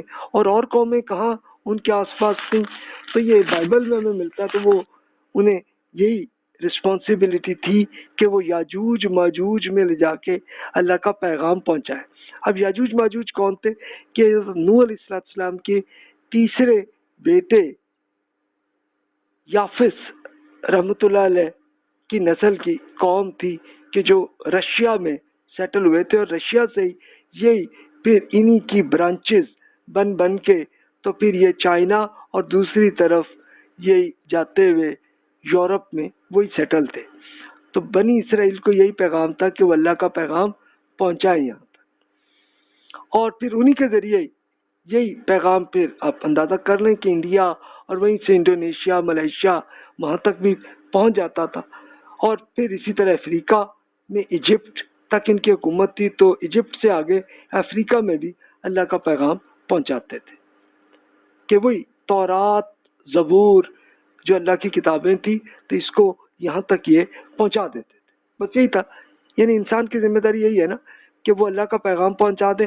اگلے نے سننا ہے سنے، اللہ پہ عمل کرنا ہے کرے، نہ کرے نہیں کرنا چاہے نہ کرے، فیصلہ اللہ نے کرنا. تو جناب یہ معاملہ تھا. اب اگلے انبیاء کرام کا ذکر ہے، اس لیے اس کو سورۃ الانبیاء کہا جاتا ہے کہ بہت سارے انبیاء کا ذکر ہے. تو پھر آگے ارشاد ہوا، ہم نے ایوب پر بھی عنایت فرمائی تھی جب انہوں نے اپنے رب کو پکارا کہ میں تکلیف میں مبتلا ہوں، اور آپ سب رحم کرنے والوں سے بڑھ کر رحم فرمانے والے رحم فرمانے والے ہیں، وانت ارحم الراحمین۔ انہوں نے پکارا تو ہم نے ان کی فریاد سن لی، اور جس تکلیف میں وہ مبتلا تھے اسے دور کر دیا، اور ان کی اہل و عیال بھی انہیں دے دیے، بلکہ ان کے ساتھ اتنے بھی مزید دی اپنی خاص رحمت، اس لیے کہ یہ ایک یاد دہانی ہو اللہ تعالیٰ کو بندگی کرنے والوں کے لیے۔ یہی عنایت اسماعیل، ادریس اور ذوالکفل پر بھی تھی کہ یہ سب صبر کرنے والوں میں سے تھے، انہیں ہم نے اپنی رحمت میں داخل کر لیا تھا، اس میں شبہ نہیں کہ ہمارے نیک بندوں میں سے تھے۔ اچھا، وہ حضرت ایوب علیہ السلام کی تھوڑی ڈیٹیل ملتی ہے بائبل میں، یعنی ان کا واقعہ کیا تھا۔ اب یہ 900 BC کے زمانے کے نبی تھے، تو وہ بہت کچھ فائنینشلی اعتبار سے، صحت کے اعتبار سے بہت اچھی حالت تھی، تو اب وہ دعوت جب اللہ کی پہنچا رہے تھے تو کچھ نے اعتراض کیا کہ جی یہ جناب یہ اتنے اچھے سیٹل ہیں، معاملہ سب سیٹل ہے، تو یہ تب تو یہ اللہ کی عبادت ہی کریں گے، تو کریں بھائی، تو ہم لوگ تو مشکلات میں ہم کیوں کریں؟ تو اللہ تعالیٰ نے پھر ایک پریکٹیکل ایگزامپل یہ اس میں کر لیا کہ ایوب علیہ السلام پہ کچھ ایسی بیماریاں پیدا کر دی اور ان کی فائنینشیل پرابلمز بھی بہت ساری بن گئے۔ تو ایوب علیہ السلام پہ کافی عرصہ گزرا تھا، کافی عرصہ۔ اب بائبل میں یہ ڈیٹیل میں یہ ملتا ہے کہ اراؤنڈ 10 سال تک اس بیماری میں رہے تھے، اور اس کے ساتھ ساتھ پھر کیا تھا کہ ایوب علیہ السلام تب بھی اللہ تعالیٰ کا شکر ادا کرتے رہتے تھے، اور اس پہ بیماری کیسی تھی کہ ان کے جسم سے بہت سارے کیڑے مکوڑے بھی بن جاتے تھے اور نکل آتے تھے کہ وہ چلتے ہوتے تھے اس میں، تو اس قسم کی وہ بیماری تھی۔ تو انہوں نے پھر بھی اللہ کا شکر کیا اور اللہ سے توبہ بھی کرتے رہے کہ یا اللہ مجھے کر دے، اور یا اللہ اس سے مجھے رحم فرما دے اور اس کو یہ تکلیف سے جان چھڑا دے۔ تو اللہ تعالیٰ نے کر دیا، اور ان کو پھر اہل و عیال مزید دے دیا۔ ہاں، ان کے بچے بھی فوت ہو گئے تھے، جن سب کو دوبارہ اللہ نے دے دیا۔ یہ سب ایک پورا ایویڈنس تھا پوری قوم کے لیے کہ دیکھو اللہ تعالیٰ جو صبر کرتے ہیں تو پھر اللہ تعالیٰ رزلٹ بھی ایسا دیتا ہے کہ تم لوگ یہ جو کہہ رہے تھے کہ جناب یہ بڑے اچھے سیٹل ہیں تو کریں اللہ کی عبادت، تو ہم تو مشکلات میں، تو اللہ تعالیٰ نے ان کو یہ دی۔ اب اس کے لیے رسول اللہ صلی اللہ علیہ وسلم اور صحابہ کرام رضی اللہ عنہم کو یہ دیا کہ آپ لوگ مشکلات میں مکہ مکرمہ میں، تو جناب یہ دیکھو ایوب علیہ السلام نے ایسا کیا تھا، آپ بھی ایسے ہی کریں۔ اب رسول اللہ صلی اللہ علیہ وسلم پہ سائیکولوجیکل ٹارچر چل رہا تھا، اور صحابہ کرام پہ جسمانی ٹارچر بھی چل رہے تھے، تو اللہ تعالیٰ نے ان سب کو بھی سیٹل کر دیا۔ یعنی پہلے ان کو ٹریننگ کی کہ بھائی آپ یہ اپنے آپ کو صبر کے امتحان پہ سے گزر لے، پھر آپ کو ہوگا معاملہ، اور ہو گیا۔ پھر اللہ تعالیٰ نے اسماعیل علیہ السلام کا ذکر کیا، ان پہ بھی پرابلم آئی تھی، یہ ابراہیم علیہ السلام کے بیٹے تھے، تو 900 BC کے زمانے کے، تو ان کا کیا تھا معاملہ کہ انہیں اللہ تعالیٰ نے ان کی والدہ کے ساتھ انہیں سیٹل کیا تھا ایک صحرا میں، جو مکہ مکرمہ ہے، اس وقت شہر نہیں تھا، وہاں پہ ان کو سیٹل کیا کہ آپ یہ کعبہ بنائیں اور اللہ کی عبادت یہاں پہ کریں، اللہ کا پیغام پہنچائیں۔ اور پھر اب ظاہر ہے کہ کچھ سالوں کے لیے تو مشکلات میں ہی ہوں گے نا، صبر تھی، لیکن پھر ہوا یہ کہ اللہ تعالیٰ نے کیا کہ سارے قبائل ان کے ایمان میں لے آئے، اور سب کے سب حج پہ آنے لگے، اور اللہ تعالیٰ نے فائنینشلی طور پہ سیٹل کر دیا۔ اسی طرح ادریس اور ذوالکفل علیہ السلام یہ 600 BC کے کہ جب بنی اسرائیل سپر پاور تھے، لیکن اب یہ بہت ساری گمراہیوں میں تھے، اور یہ ان کو سمجھا رہے تھے کہ بھائی یہ نہ کریں۔ یعنی ان سے اراؤنڈ 300 سال پہلے یہ دنیا کی سپر پاور تھی، لیکن اب یہ پرابلمز میں تھے، اور یہ آپس میں کفر فرقے بنا کے ایک دوسرے میں بھی لڑ رہے تھے، اور یہ معاملہ تھا۔ پھر اللہ تعالیٰ نے ان کو اپنے نبیوں کے ذریعے میسج پہنچایا، یہ آیا، کچھ لوگ ٹھیک ہوئے لیکن میجورٹی پھر رہے، تو پھر اللہ تعالیٰ نے سزا بھی دی کہ عراق کی طرف سے ان پہ ایک ایسی جنگیں ہوئی کہ یہ ساری کی ساری قوم ہی غلام بن کے عراق میں بھیج دی گئی، جو بھی بچ گئے، تو یہ ان پہ سزا آئی تھی۔ پھر اس کے اراؤنڈ 470 کے آس پاس جا کے ان کی جان چھٹی تھی، اور پھر عراق پہ اللہ تعالیٰ کے نیک بادشاہ بنے تھے ذوالقرنین رحمۃ اللہ علیہ، ان کا ذکر بھی قرآن میں، تو وہ اور ان کو پورا نام سائرس دا گریٹ کہا جاتا ہے، ایران کے بڑے بادشاہ تھے، تو عراق بھی ان کے انڈر آ گیا، تو انہوں نے پھر بنی اسرائیل کو آزاد کیا کہ جاؤ بھی فلسطین میں آپ سیٹل ہو اور اللہ تعالیٰ کی دوبارہ آپ مسجد اقصی بنائیں اور عبادت کریں اللہ۔ تو اس وقت عزیر علیہ السلام تھے جنہوں نے تورات دوبارہ جو بھول گئے تھے اس سب کو لکھ کے ان کو سکھایا تھا انہیں۔ تو پھر یہ کچھ عرصے کے لیے سیٹل ہوئے، پھر گمراہی میں آئے اور عیسیٰ علیہ السلام پہ آ کے پھر انہوں نے آپ کے دشمن بن گئے، تو اللہ نے ان کو پھر قیامت تک کے لیے سرنڈر کر دیا، بنی کہ اسرائیل کو سرنڈر کر دیا کہ ان کے جو حضرت عیسیٰ علیہ السلام کے اہل ایمان ہیں، کہ جس میں کرسچن بھی ہیں اور مسلمان بھی ہیں، ان کے انڈر ہی رہے ہیں اور آج تک بھی ہیں۔ آج بھی آپ کہنے کو کہیں تو اسرائیل آزاد ہے، لیکن اصل میں وہ کرسچن کے انڈر ہی بنا ہے، یہ یعنی برٹش امپائر نے ان کو بنایا اور ابھی تک وہ امریکہ کے کنٹرول میں ہے، تو یہ ان کی حالت ہے۔ پھر اللہ تعالیٰ نے ایک اور نبی کا بھی ذکر کیا، مچھلی والے، ان کا نام تھا یونس علیہ السلام پر بھی، جن کا ذکر اب کر چکے ہیں۔ ارشاد ہوا کہ جب وہ اپنی قوم سے برہم ہو کر چلے گئے تھے اور انہوں نے خیال کیا کہ ہم ان پر کوئی گرفت نہیں کریں گے، لیکن پھر اندھیروں میں پکار اٹھے تھے کہ اے رب آپ کے سوا کوئی خدا نہیں ہے، جب کہ آپ پاک ہیں، بے شک میں نے قصوروار ہوں، مجھ سے ہی غلطی ہوئی ہے۔ تب ان کی دعا ہم نے قبول کر لی تھی اور انہیں غم سے نجات دی تھی، ایمان والوں کو ہم اسی طرح نجات دیتے ہیں۔ تو یہ 800 BC کے نبی تھے۔ پھر زکریا پر بھی جب انہوں نے اپنے رب کو پکارا ہے ہمارے رب مجھے اکیلا نہ چھوڑ دیجئے اور آپ سب وارثوں سے بہتر وارث ہیں، یہ 30 BC کے نبی ہیں۔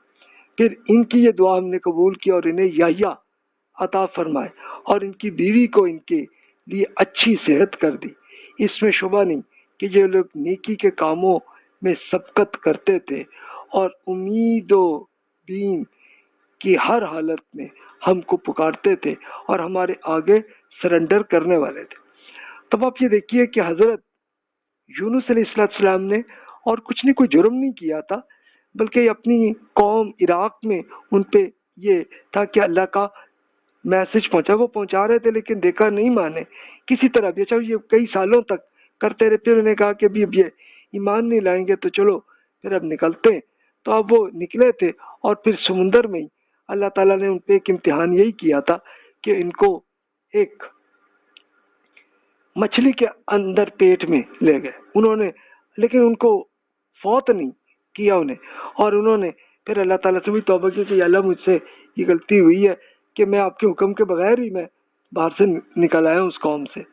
تو اللہ تعالیٰ نے ان کو قبول کیا اور پھر وہ دوبارہ اسی قوم میں گئے تو وہ سب کے سب ایمان لے آئے تھے۔ اچھا پھر سین دیکھیں تو زکریا علیہ السلام کا یہ تھا، اب یہ 30 BC ان کی وفات کا ٹائم ہے، تو وہ ان پہ بھی بہت ان کے خلاف بہت پروپیگنڈا اور ٹارچر ان پہ بھی کیا جا رہا تھا۔ اب بنی اسرائیل کو بہت گمراہی میں تھے اس وقت، وہ آزاد قوم تو بن چکے تھے وہ، اور ایک حکومت بھی ان کی تھی، لیکن وہ رومن امپائر کے انڈر تھے، تو یہ ساری گمراہیاں تھیں۔ تو اس میں زکریا علیہ السلام کر رہے تھے، تو اس وقت انہوں نے اللہ تعالیٰ سے یہ دعا کی کہ میں بوڑھا ہو گیا ہوں، میری بیگم بھی بانجھ ہیں اور سب کچھ ہے، تو ایک اللہ تعالیٰ آپ کچھ ایسا کرم کر دیں کہ جناب تاکہ اللہ آپ کا پیغام آگے بھی چلے۔ تو اللہ تعالیٰ نے انہی کے ہاں بڑھاپے میں ان کی بیگم کے ہاں یہ بیٹے پیدا ہوئے یحییٰ علیہ السلام، اور یحییٰ علیہ السلام انتہائی تفصیل سے اللہ تعالیٰ کے احکام کو پہنچاتے رہے، لیکن انہوں نے پھر یہ کیا کیا تھا کہ 20 CE میں، یعنی اب وہ عیسوی کیلنڈر شروع ہو گیا، اور 20 CE میں ان کو شہید کر دیا تھا بنی اسرائیل کے بادشاہ نے۔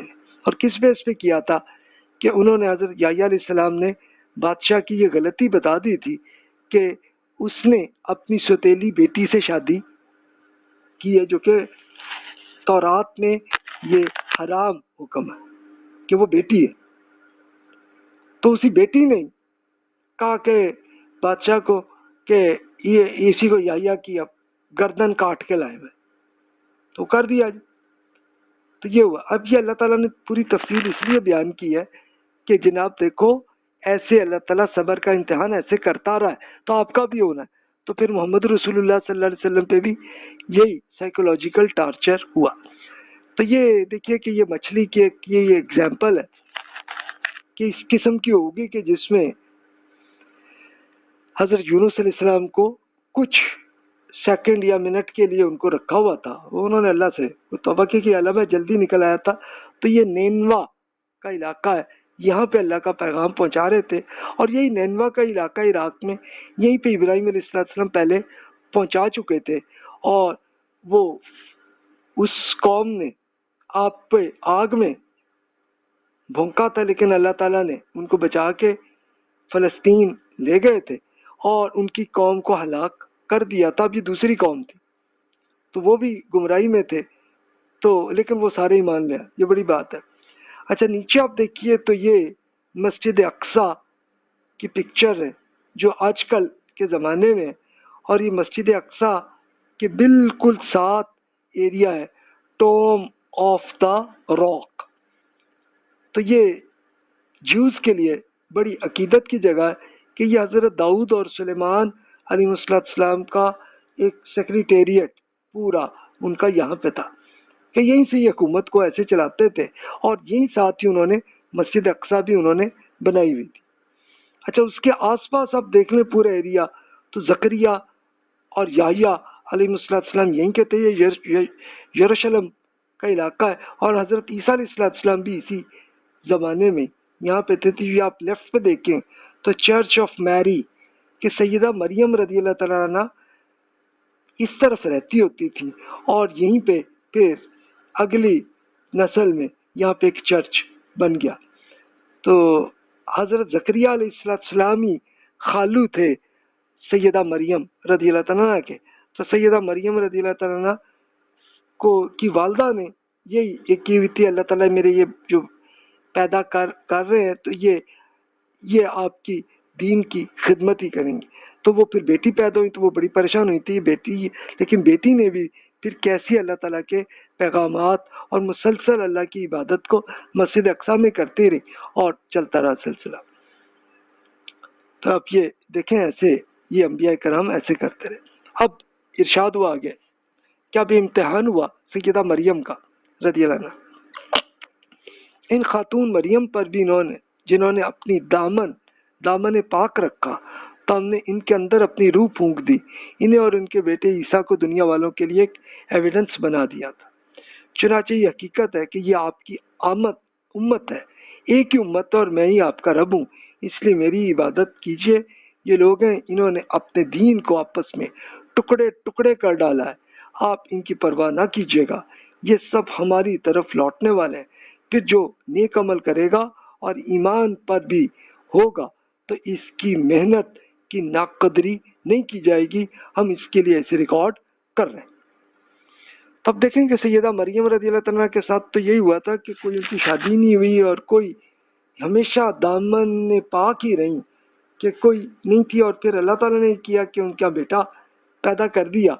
تو وہ بڑی پریشان تھیں کہ یہ تو اب مجھ پہ یہ الزام ہوگا ایسا، اور اب سیدہ چلی گئی تھی کہ وہاں یروشلم سے باہر ایک جنگل میں، لیکن اللہ تعالیٰ نے وہ معاملے کو سیٹل کیا، ان کا کھانا بھی ارینج کر لیا سب کچھ، اور بیٹا بھی۔ پھر ان پہ حکم بھی ہوا کہ آپ اس بیٹے کو، یہ اللہ کے نبی ہیں عیسیٰ علیہ السلام، ان کو اب لے آئے یروشلم میں۔ تو اب وہ بڑی پریشان تھیں کہ اب یہ معاملہ کیسے ہوگا سیٹل۔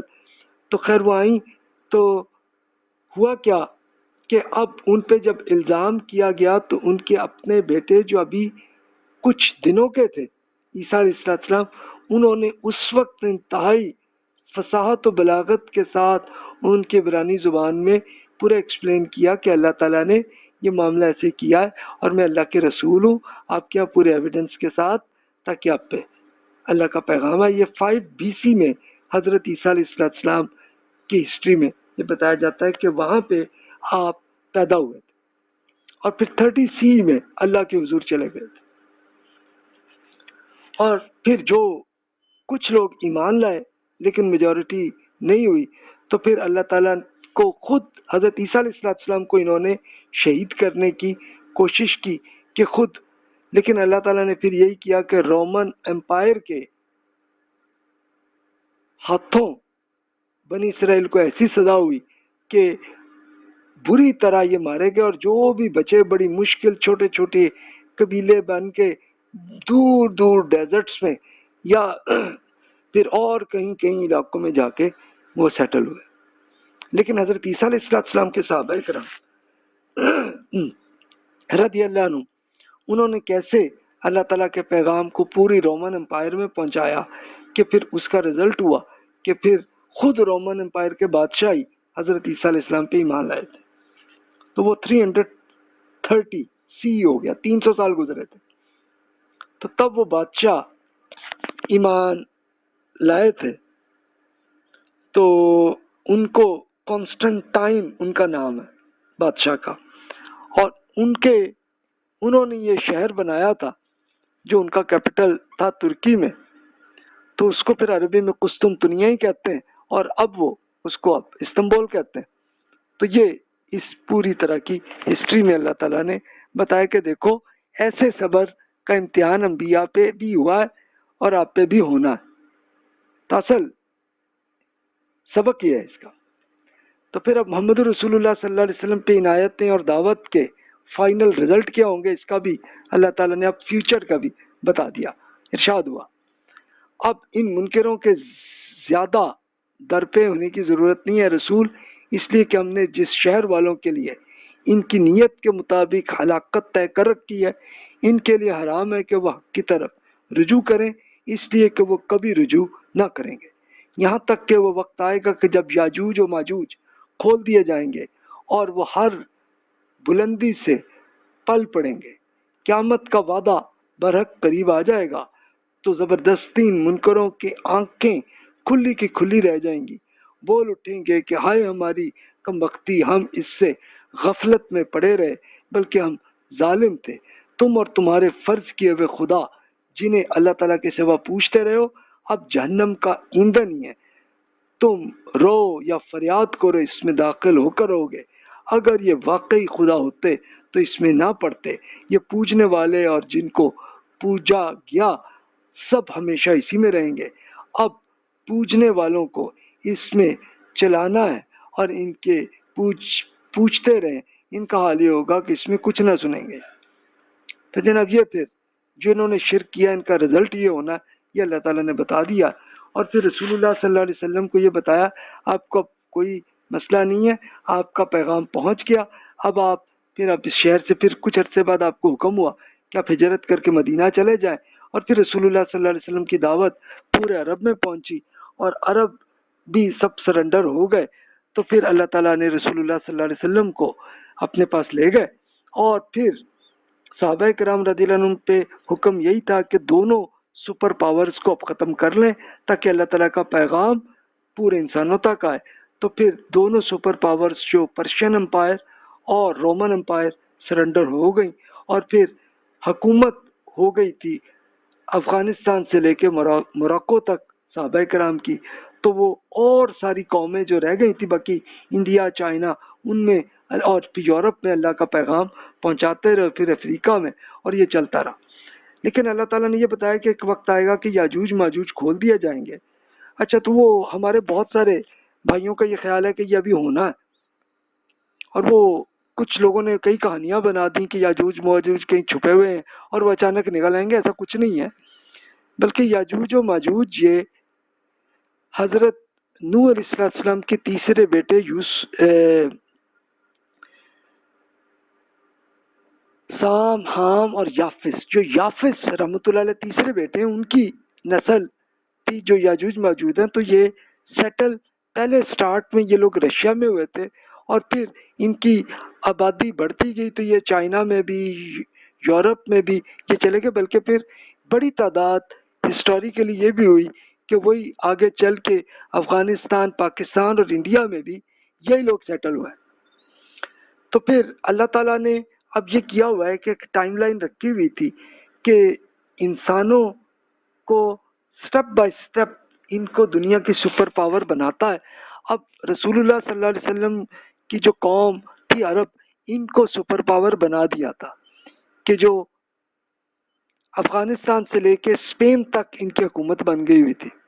سپر پاور یہ تھی. لیکن پھر بتایا گیا کہ بھی اس کے بعد اب ان کو بھی ختم ہوگا، تو وہ پھر 200 سال ہی رہا. اس کے بعد پھر ہوا یہی کہ یاجوج ماجوج کی نسل کے لوگ ہی ایمان لائے تھے. یہ خاص طور پہ آپ کا جو ایریا ہے تاجکستان، ازبکستان، یہ ایمان لائے تھے اور انہی کی حکومت پریکٹیکلی بن گئی تھی. کہنے کو تو چلو عربوں کی جو سام رحمۃ اللہ علیہ کی نسل کے تھے کہ جو رسول اللہ صلی اللہ علیہ وسلم کے تھے، جو عرب لوگ ہیں، تو ان کی اب وہ حکومت تو تھی لیکن اصل کنٹرول خود ازبکستان تاجکستان کے لوگوں کا کنٹرول تھا کہ وہی نسل میں یاجوج ماجوج تھے. اچھا، پھر اس کے بعد انہی کے ہاں انہی کی ایک شاخ نکلی کہ منگول، پھر ان کی حکومت بن گئی. اور یہ آپ کیا جو انڈیا اور پاکستان کے علاقے میں حکومت رہی ہے مغل سلطنت، تو یہ بھی یاجوج ماجوج کی نسل تھی. اس کے بعد یورپینز کو اللہ تعالیٰ نے موقع ان کو دیا، وہ سپر پاور بنے اور وہ بھی یاجوج ماجوج کی نسل ہے.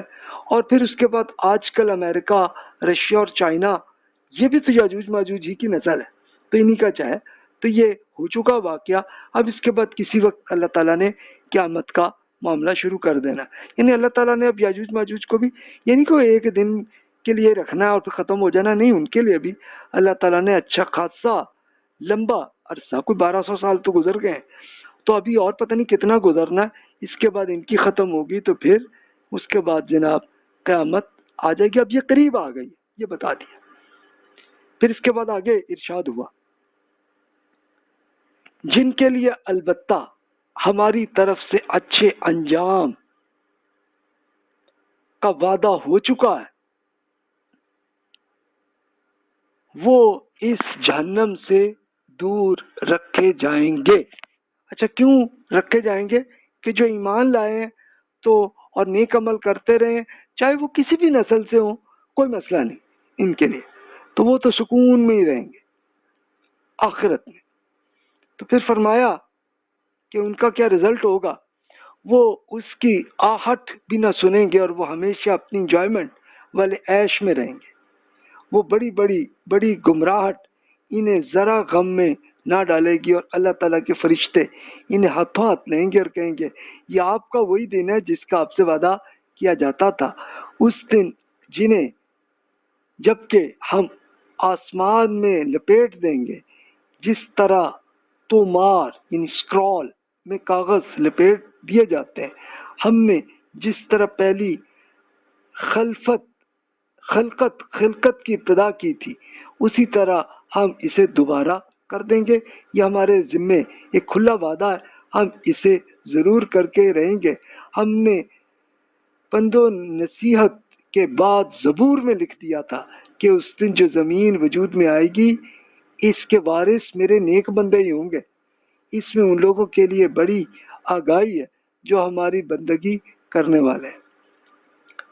تو اب آپ یہ دیکھیے کہ اب یہ آخرت میں کیا ہوگا کہ جو نیک عمل کرتے رہے اہل ایمان ہیں وہ اپنے سکون میں رہیں گے، انجوائمنٹ میں رہیں گے، اور فرشتے بھی ویلکم کر کے کہہ رہے ہوں گے کہ جناب جو اللہ تعالیٰ قرآن میں آپ کو وعدہ کر رہا تھا اس سے پہلے اللہ تعالیٰ تورات میں، زبور میں، انجیل میں بھی کر رہا، اور اس سے پہلی جو بھی اللہ کی پہلی کتابیں ہوں گی وہ موجود نہیں ہمارے، اس میں بھی یہی کہا گیا تھا.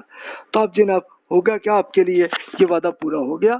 تو اب اللہ تعالیٰ آسمان کو سکرول میں کریں گے. اب سکرول آپ ذرا نہیں دیکھے آپ نے تو آپ پلیز گوگل میں اس کی پکچر دیکھ لیں تو اس قسم کی ہے. تو اللہ تعالیٰ آسمان کو ایسا اکٹھا کر دے گا، اکٹھا کرے گا تو پھر اس سے ہم اندازہ ہی کر سکتے ہیں، ظاہر ہے 100% تو جب دیکھیں گے تو پتہ چلیں گے. تو اندازہ یہی کر سکتے ہیں کہ یہ جتنے سیارے اللہ تعالیٰ نے بنائے ہوئے، یعنی ابھی تو وہ ہے نا کہ جس کا سورج سے تعلق ہے، ایک تو ہماری زمین ہے، کچھ اور ہیں آپ کے یہاں، لیکن پھر اور بہت سارے ستاروں کے اپنے اپنے ایسے سیارے ہیں، ان سب کو اللہ تعالیٰ اسکرول کی طرح اکٹھا کر لے گا تو ایک اتنی بڑی زمین بن جائے گی کہ جس کے ہاں کچھ اربوں خربوں انسان، جو پتہ نہیں کتنے عرصے سے انسان پیدا ہوئے ہیں ابھی تک ہو چکے ہیں، آگے پتہ نہیں کتنے ہونے ہیں، تو یہ سارے ٹوٹل مل کے آسانی سے ہر ایک کو، اور ہر ایک کو اتنی جگہ مل جائے گی کہ جتنی آج کل کی زمین ہے، اتنی بڑی جگہ انجوائمنٹ کے لیے اس کو مل جائے گی۔ تو یہ اللہ تعالیٰ نے وعدہ کیا ہم سے، تو جناب، اور اس کے لیے اللہ تعالیٰ نے ہسٹوریکل اور سائنٹیفکلی ایویڈنس بھی دے دیا ہے۔ تو جناب فیصلہ آپ نے کرنا ہے کہ جناب پھر اس جنت کے لیے ہم کوالیفائی کریں کہ نہ کریں۔ اب آخر میں اللہ تعالیٰ نے ارشاد ہوا، اے رسول، آپ کی قوم کے لیڈرز آپ سے عذاب کا مطالبہ کر رہے ہیں، جبکہ ہم نے آپ کو جو بھیجا ہے تو دنیا والوں کے لیے رحمت بنا کر بھیجا ہے۔ ان سے فرما دیجئے میری طرف تو صرف یہ وحی کی جاتی ہے کہ آپ کا خدا ایک اللہ تعالیٰ ہی ہے، تو کیا آپ اپنے آپ کو اس کے حوالے کر دیں گے؟ پھر اگر وہ اگنور کر دیں تو آپ فرما دیجئے کہ میں نے آپ سب کو یکساں خبردار کر دیا ہے، میں نہیں جانتا کہ وہ وقت قریب ہے یا دور جس کا آپ سے وعدہ کہ اسی دنیا میں جزا و سزا کا پریکٹیکل تجربہ کیا جا رہا ہے۔ اب معاملہ اللہ تعالیٰ کے حوالے ہے، بے شک وہی جانتا ہے، اسے بھی وہ سامنے کہہ رہے ہیں اور اسے بھی جسے چھپاتے ہیں۔ مجھے معلوم نہیں کہ شاید یہ فرصت آپ کے لیے ایک آزمائش اور ایک خاص وقت تک فائدہ اٹھا لینے کی مہلت ہو۔ رسول نے دعا کی، اے میرے رب، حق کے ساتھ فیصلہ فرما دیجئے، اور فرمایا کہ ہمارا رب رحمان ہی ہے جس سے ہم ان باتوں کے مقابلے میں مدد مانگتے ہیں جو آپ بیان کرتے ہیں۔ تو اب اس دعا سے یہ محسوس ہوتا ہے کہ رسول اللہ صلی اللہ علیہ وسلم کی مکہ مکرمہ میں کچھ آخری سال ہے کہ جب آپ نے پہ یہ صورت نازل ہوئی، تو آپ نے پھر اللہ تعالیٰ نے وہ کر دیا، اور اس کے پھر مزید زیادہ ٹائم نہیں گزرا، صرف 2 سال بعد ہی، یعنی آپ کی ہجرت ہوئی تو اس کے 2 سال بعد ہی پھر پہلی سزا آ گئی مکہ والوں کے لیے کہ ان کے لیڈرز مارے گئے۔ پھر جو باقی رہ گئے تو وہ اس میں سے مزید پھر 1 سال بعد جنگ احد ہوئی، اس میں 70 لیڈر جو رہ گئے تھے وہ مارے گئے۔ پھر جو بچے تھے تو اس کے بعد بس چند لوگ ہی تھے کہ وہ بھی اگلے مزید 5 سال تک رہے، اور اس میں سے کچھ مارے گئے لیکن سارے کے سارے ایمان لے آئے۔ اچھا، پھر رہ گئے باقی دوسرے اور قبائل کے لوگ، تو وہ قبائل سارے کے سارے سرنڈر کر بیٹھے، اور پھر ان ساروں کو اللہ نے سپر پاور بنا دیا، اور بنایا بھی کیسے کہ اس زمانے کی دونوں سپر پاورز کو ان کے آگے سرنڈر کر دیا، اور پھر افغانستان سے لے کے اور پھر اسپین تک ان کی حکومت بن گئی۔ لیکن پھر یہ لوگ غلط حرکتوں میں آئے تو ان کی حالت ختم ہوئی، اور اللہ تعالیٰ نے پھر یاجوج ماجوج والا فیصلہ کر دیا، اور یاجوج ماجوج کی نسل سے جو اہل ایمان تھے پہلے ان کو حکومت ملی، کہ پھر ایکچولی انہی کی حکومت چل رہی تھی 200 BC سے لے کے 656 ہجری تک۔ اس کے بعد پھر غیر مسلموں کی طرف سے اللہ تعالیٰ نے ان کو سپر پاور بنایا، کہ پہلے منگولوں کو، پھر یورپ کو، پھر امریکہ کو اور رشیا کو، اور اب آپ کو شکل لگ رہے ہیں چائنا والے۔ تو ابھی ہو سکتا ہے کہ یاجوج ماجوج کی نسل کے اور بھی لوگ ہیں، تو ابھی انہی کو بھی اللہ نے موقع دینا ہے، اور اس کے بعد پھر قیامت آ جانی ہے۔ تو جناب یہ ٹائم ہے، اچھا یہ وہ ہے، لیکن رسول اللہ صلی اللہ علیہ وسلم نے ہمیں یہ ایکسپلین کیا بھی، آپ اپنے لیے سمجھ لیجئے آپ کی وفات جیسے ہو تو وہی آپ کی قیامت آ گئی، اس لیے کہ اللہ تعالیٰ نے یہ بتایا کہ بھی جن کو جو بہت ہی نیک ہے اس کو فوراً بینیفٹ مل جاتے ہیں، اور جو بہت ہی مجرم ہوتے ہیں تو ان کو سزا بھی، جیسے فرعون ٹائپ کے بندے، ان کو آ جاتے ہیں، اور پھر باقی جو لوگ ہیں تو ان کو بھی ایک ویلکم، اور اس کے ساتھ ساتھ کچھ چھوٹی موٹی سزا بھی آنی ہے تو وہ بھی سامنے آتی چلی جائے گی خواب میں، اور پھر پریکٹیکلی قیامت کے دن اللہ تعالیٰ نے کر دینا، اور اس کے بعد پھر اہل ایمان کو جنت میں، اور جو جہنم میں جانے والے ہیں وہ چلے جائیں گے، اور بات ختم ہو جائے گی کہ آپ کی پوری ٹائم لائن آپ کی زندگی کی اصل میں یہ ہے۔ تو جناب اب فیصلہ آپ خود کر لیجئے کہ آپ کیا کرنا چاہ رہے ہیں۔ اللہ تعالیٰ نے اس کے پورے ایتھکس آپ کو بتا دیے ہیں کہ آپ نے کیا وہ ایتھیکل طریقے کرنے ہیں کیا نہیں کرنے. اس کو رسول اللہ صلی اللہ علیہ وسلم نے اپنی حدیث میں ایکسپلین کر دیا اور اس کے ساتھ پھر اب فیصلے آپ نے کرنے ہیں کہ کیا سلیکشن آپ کرنا چاہتے ہیں. جزاک اللہ خیر و احسن الجزا.